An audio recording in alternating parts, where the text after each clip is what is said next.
Nora Brown, is that really your name? You are beautiful, but then I've been around beauty my entire life.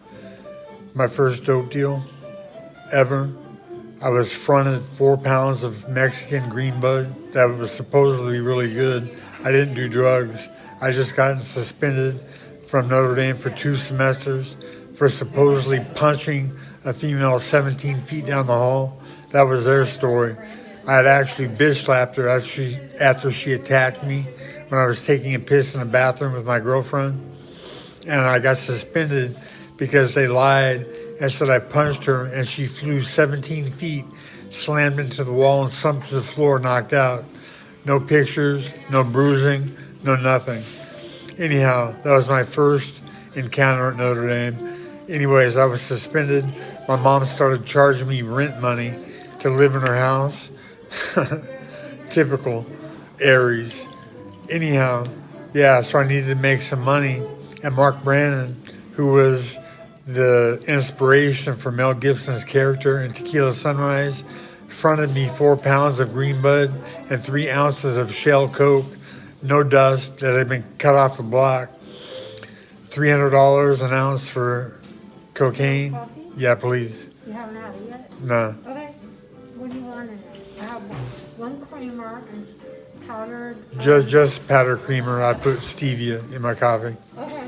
One powdered creamer? Yeah, 3 of them, 3 powdered creamer? please. Yeah, anyhow, my first dope deal, I didn't even do drugs. I just needed to make some money, was 4 pounds of weed and 3 ounces of coke fronted to me. And that was before he let me drive his 5.6, it was a 6.9 AMG Mercedes that he let me use when I was going to San Diego State. He went to New York for business and threw me the keys, said, take care of her. You know, I stopped driving her 2 days into it. I didn't play act. I didn't have the money. If I got pulled over and the car got confiscated, I didn't have the money to get it taken out of impound. Yeah, I was good friends with Mark Brandon, a.k.a. Brano, a.k.a. Mel Gibson's character in Tequila Sunrise. And I've been on the cops' radar ever since. Detective Sullivan, Margaret Sullivan's dad, was a detective in the police force in the sheriff's department in Encinitas, and he came in. Thank you very much. I appreciate it. Thank you, my girl. He came up and watched me box in Arco Arena and told me that I should choose my friends better, that I was in jackets that thick because of Mark. With the CIA and the FBI and the DEA checking him out, they knew who the fuck I was. That's why I'm still on the radar. That's why I'm being kept back, because I've discovered what stevia really is and what stevia really does. And the 15 years for doing methamphetamine abuse, I look at my 40s, girl, but I'm really 53.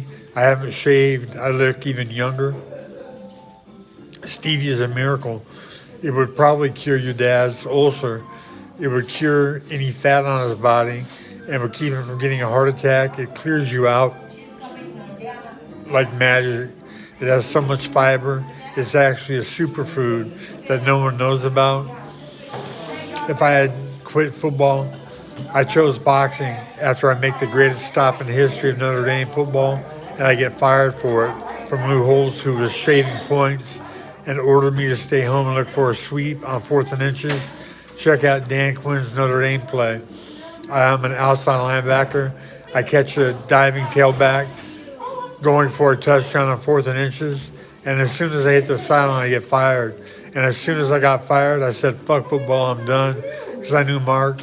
I knew that he had ties to the criminal underworld, deep ties, and I knew that I could access them and have coaches like Lou Holtz killed. And I didn't want to end up going to prison for somebody. I didn't want to end up going to prison for somebody ratting me out if they got caught doing something stupid, which they usually do. Yeah, so Nora Brown, you probably have a lot of men chasing after you being a model, but none of what I have. two miracles, stevia, and the fountain of orgasm for women.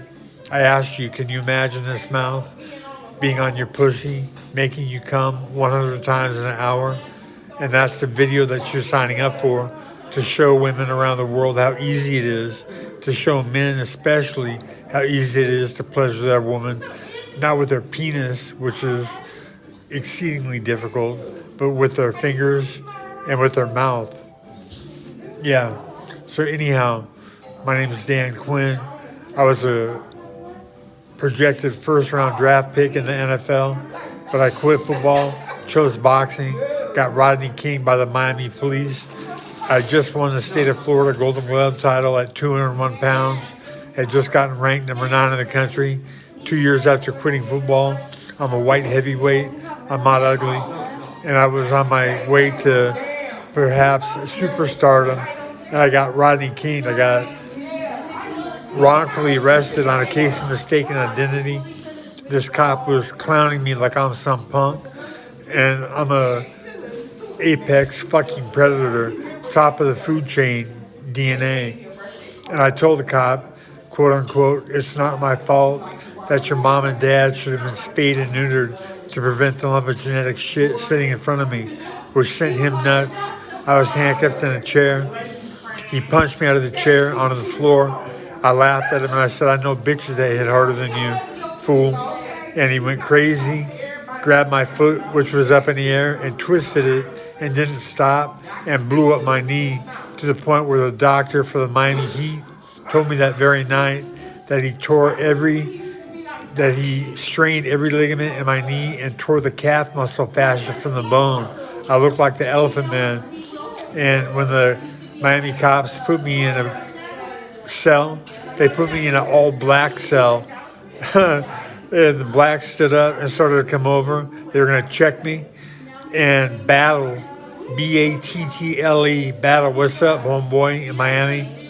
If you're listening, when I hit it rich, I'm taking care of you and your entire family. Battle took me under his wing and said, "Nuh-uh, fools. You're not fucking with this guy. I've seen him spar at Gibson Park," the gym that was in Gibson Park, one of the toughest ghettos in Miami. And Battle has seen me, knew who I was, took me under his wing so no one fucked with me. And that was a major come up.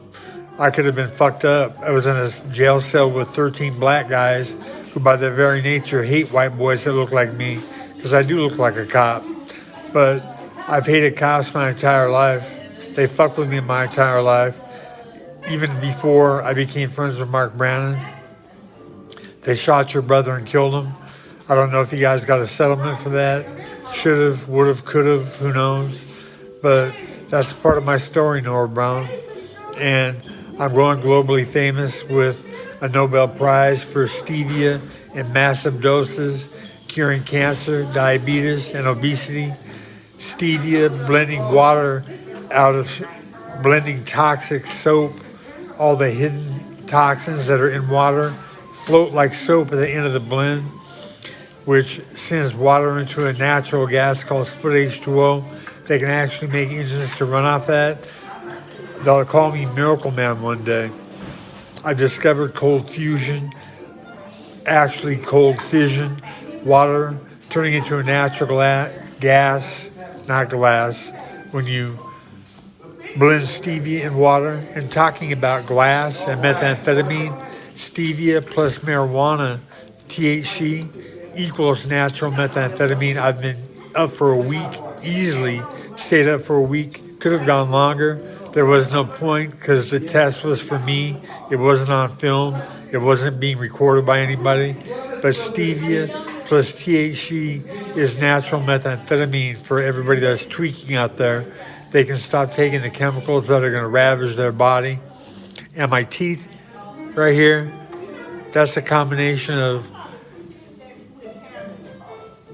I'm drawing a blank on, I chewed Copenhagen for years and it tore my gums away. And then my jaw's been broken twice from getting hit from behind with objects. And it cut off the blood flow to my teeth, and one of my teeth died.